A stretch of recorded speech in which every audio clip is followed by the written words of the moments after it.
My advice to those people would be that there are other options. I've been successful not because I didn't go to university. I just chose not to go to university because I knew there were other options. As much as I think there's other options for university, what I don't think there are other options for are for education. I mean, I'm absolutely pro education, whether you're 18, whether you're 22. I love to learn. And the reason I've been successful is because I've decided what I wanted and I've fought to get it, and I've continued to learn along the way. It's never too old, to do anything, and as long as you can set a goal and can kind of reverse engineer a path from there of how you're going to get there. Big thumbs up from Stephanie there. Absolutely, because I can co-sign everything that you just said. So having a degree these days, is it good value in the long term? Does it actually, does it prepare you for the world of work in a different way? Or maybe the University of Life is the way forward? Well, Stephanie Soloranzo is a social media officer at the University of East London, and she is joining us, as is Matt Haycox, who is an entrepreneur and investor. You're both very welcome to TalkTV this afternoon. How are you? Very good, thank you. Very good. Thanks for having me. Great. Stephanie, maybe I could start with you. You did a degree and it really changed things for you. What do you think is the value of university? For me, going to university was an investment in myself. So a little background for me, I moved from Cuba to the UK when I was 6 years old. From Cuba? Yes, from Cuba. So I'm the first person in my family to kind of go through school and to university in the UK. And unfortunately, I didn't have kind of a professional network that I could kind of leverage. And after high school, I went back to Cuba for a few months. So I didn't actually finish college. And the University of East London, for me, as a higher access university, higher education access university, allowed me to kind of go to university without having those formal qualifications and access a professional network that kind of has got me to where I am today. So, and what do you do now? Tell us about your job now, because you work for the University of East London. I do, yes. I graduated in June 2021, and I started working for the university in July of that same year as a clearing kind of recruitment assistant for students. And then that kind of progressed into a social media executive role. Within 3 months, I was then offered a permanent position as a social media officer, which I started in last year, January. And about 9 months into my role, I was then offered a secondment to work at the Mayor's office, Mayor of London's office, which I did a 6 month secondment in, and I just got back from this month. Wow. So, yeah, you've had a varied career so far, and you're clearly someone who makes an impression, has been promoted many, many times. But how much do you think a university education was actually part of that? Because you sound like someone who would do well in the workplace anyway. You're someone who is bright and people want to do well. I mean, how much is a degree actually part of that? Yeah. So my degree was, it was absolutely necessary. What was it in? Sorry? What was your degree in? What was the subject? So it was business management, specialising in marketing. A lot of the things that I learned within my degree have helped me to this day, but also the kind of network that I was able to build at university as well. So I did actually work prior to going to university. I worked for companies like EasyJet and TfL, but mainly within customer service roles. And I felt that for me, I just realised I didn't have an interest in being like a retail manager, and I needed to kind of develop some more specialist knowledge, which I felt a degree would be able to, it was kind of a broad enough sort of way of learning for me. But okay. I needed an ecosystem in which I could actually spend time kind of mapping out my future, and I needed resources and a network of people that could kind of help me to navigate that professional world where I didn't have parents, siblings, aunties, uncles that could kind of guide me through. So it was absolutely necessary to go to university. Okay, well, Stephanie, that sounds really interesting, because you've clearly you've thought about this a lot, and clearly you're a young woman who's been promoted many times already in your career. You're doing really, really well. Matt Haycox is with us. He's an entrepreneur and investor. University has clearly worked for Stephanie. It has helped her in many ways. But is it something that you would recommend, Matt? I think for me, and I guess just to give a bit of context to me as well. Yeah, tell us about you, I mean, I actually did go to university, but only for 6 weeks. I dropped out, and I guess I dropped out because I never really wanted to go in the first place. I mean, as much as I'm sure no one thinks I look it, I'm in the over 40 category, and I think anyone who was kind of growing up in the 80s, 90s. I mean, we very much came from an era where you had to go to uni. I mean, it was also very, very much, if you didn't go to university back then, you were a failure to yourself. Yeah. You were a disappointment. Which I think is a load of rubbish, actually, because you look at the people who are even, take the American example of respect or prestige for money in a way that we don't quite have. We're still a bit sniffy about some people in our economy now. I mean, my plumber makes a lot more money than I do. Yeah, and I mean, I went to university under pressure from my parents. I mean, I'd known from 13 or 14 that I wanted to be in business. I didn't particularly know what in business I was going to do, but I just knew I was hungry to get out there and make money.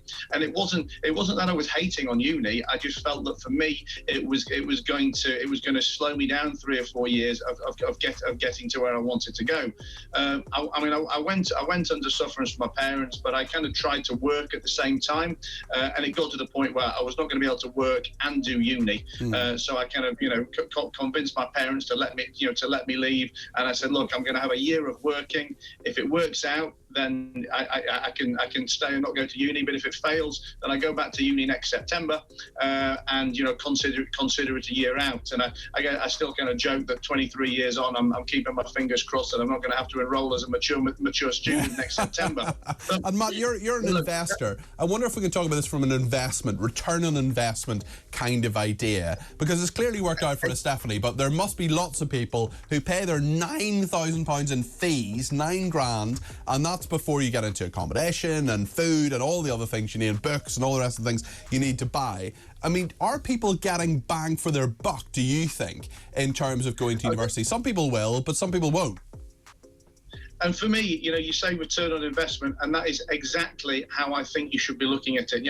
I don't disagree with the concept of university. I think it's important to know, where do you want to end up? Yeah. If you want to end up as a doctor, as a dentist, as a lawyer, then it goes without saying that university is the only path. Yeah, yes, I want my doctor to have gone to university. but if you want to end up in other career paths, whether that's media or business entrepreneurs. Well, media. Sorry to interrupt you, Matt, but I just must make this point: the two best journalists I have ever worked with, right? A guy called David Blevins, he's the senior Ireland correspondent for Sky News, and a woman called Yvette Shapiro, who is been a mentor to me for many, many years. Two brilliant journalists. Neither of them went to university because they didn't need to, and they, it didn't stop them being fantastic journalists. Yeah, I think you've got to decide, where do you want to end up, and what is the best route to get there. What is the most cost effective. What is the opportunity cost? And like I said, I'm not saying that university is definitely the wrong way. I'm just saying that we have to look at it from a mathematical, from a logistical perspective. Not the emotional perspective that I was brought up in. And as Stephanie says, she come to the UK. She didn't have contacts. She didn't know people, etc., etc. And if that's the way that she felt that was going to work. Yeah, well, it's clearly helped open a lot of doors for you, Stephanie. It clearly has been about more than just what you learned. Tell us more about that, Stephanie.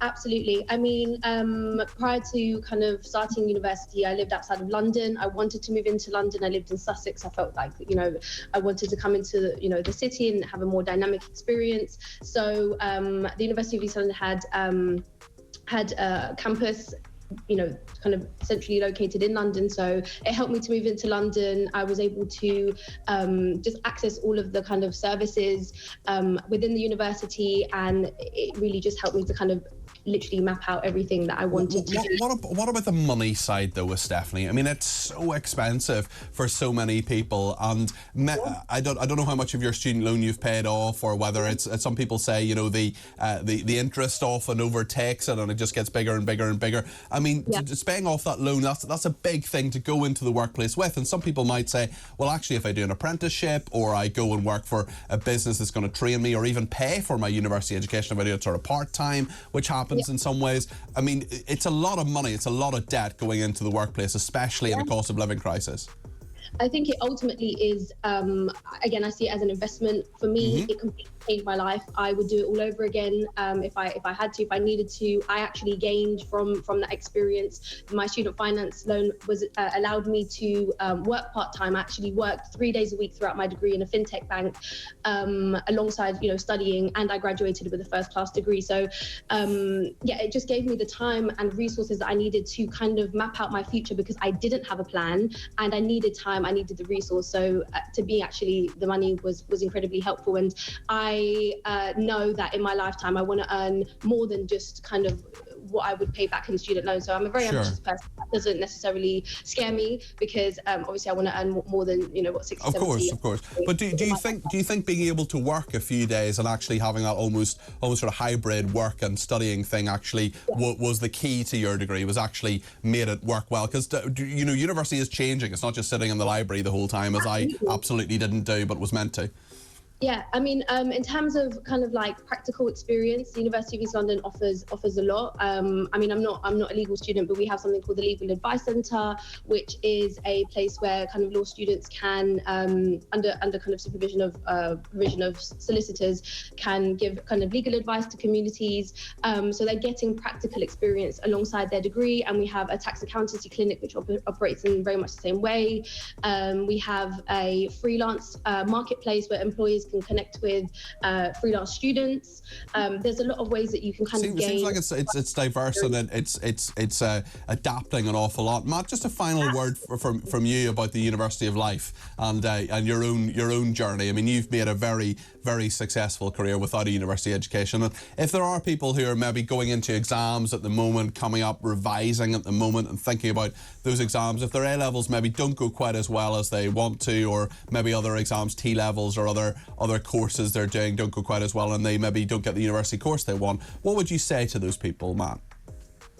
Well, my advice to those people would be that there are other options. And, I've been successful not because I didn't go to university. I just chose not to go to university because I knew there were other options. As much as I think there's other options for university, what I don't think there are other options for are for education. I mean, I'm absolutely pro education, whether you're 18, whether you're 22, whether I'm 42, reading books every day now. I love to learn. And the reason I've been successful is because, I've decided what I wanted and I've fought to get it, and I've continued to learn along the way. And that's my advice to anyone, whether you're 16, 18 or 20, 26, 62. It's never too old, to do anything. And as long as you can set a goal and can kind of reverse engineer a path from there of how you're going to get there. Big thumbs up from Stephanie there. Absolutely, because I can co-sign everything that you just said, and I think it's very much the same. Well, two pretty inspiring people who've done very well for themselves in life and will continue to. Thank you both very much indeed to Stephanie Soloranzo. By the way, Cuba is a beautiful country. I went there. We can have a debate about how it's run, but I absolutely love Cuba. It's a beautiful country. Stephanie Soloranzo is a social media officer at the University of East London, and Matt Haycox there, who's an entrepreneur and investor.